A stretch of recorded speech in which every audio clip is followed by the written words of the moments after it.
Ya, sahabat-sahabat Grace News yang melimpah dalam kasih karunia-Nya. Ada satu kabar baik pagi hari ini. Kita nggak mungkin bisa memenuhi tuntutan hukum Taurat. Tapi ada satu kabar baik. Tuhan Allah memberikan kita perjanjian baru. Itulah Covenant of Grace. Ia membaharui apa yang telah ia janjikan kepada Abraham, supaya umatnya hidup dalam anugerah yang berlimpah-limpah. Dalam Ibrani 8 ayat 8 sampai 9 berkata, sebab ia menegur mereka ketika ia berkata, sesungguhnya akan datang waktunya, demikianlah firman Tuhan.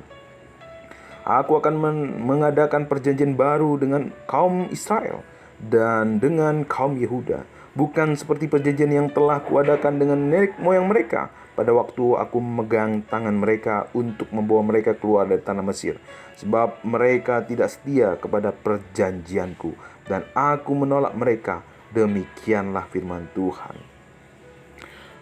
Allah berkomitmen, Allah memutuskan satu hal buat umatnya, bahwa ia akan mengadakan perjanjian yang baru. Nah, perjanjian apa itu? Di ayat yang ke-10 sampai 12. Maka inilah yang perjanjian yang kuadakan dengan kaum Israel waktu itu, demikianlah firman Tuhan. Aku akan menaruh hukumku dalam akal budi mereka dan menuliskannya dalam hati mereka. Maka aku akan menjadi Allah mereka dan mereka akan menjadi umatku. Dan mereka tidak akan mengejar lagi sesama warganya atau sama saudaranya dengan mengatakan, kenalah Tuhan. Sebab mereka semua besar kecil akan mengenal aku. Sebab aku akan menaruh belas kasihan terhadap kesalahan mereka, dan tidak lagi mengingat dosa-dosa mereka. Nah, inilah perjanjian yang Tuhan berikan kepada saudara dan saya. Tuhan mau kita hidup di dalamnya. Nah, kalau saudara perhatikan, ini mirip dengan perjanjian yang Tuhan Allah berikan kepada Abraham. Allah berjanji kepada Abraham, aku akan.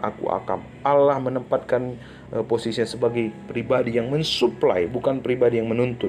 Nah, dalam Ibrani 8 ini juga Allah menempatkan dirinya sebagai pribadi yang menyuplai, bukan menuntut. Aku akan.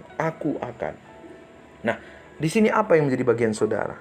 Bagian saudara dan saya tidak ada. Bagian kita apa?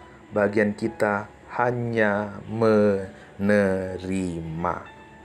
Hanya percaya. Tuhan mau kita hidup di dalamnya. Sebab ketika saudara menerima, maka ia akan menjadi Allah kita. Ya, ia akan menjadi Allah kita, dan ia akan mencurahkan segala anugerahnya. Karena waktu itu posisi kita sudah menjadi keturunan Abraham. Selamat menikmati anugerah yang berlimpah. Tuhan Yesus memberkati. Amin.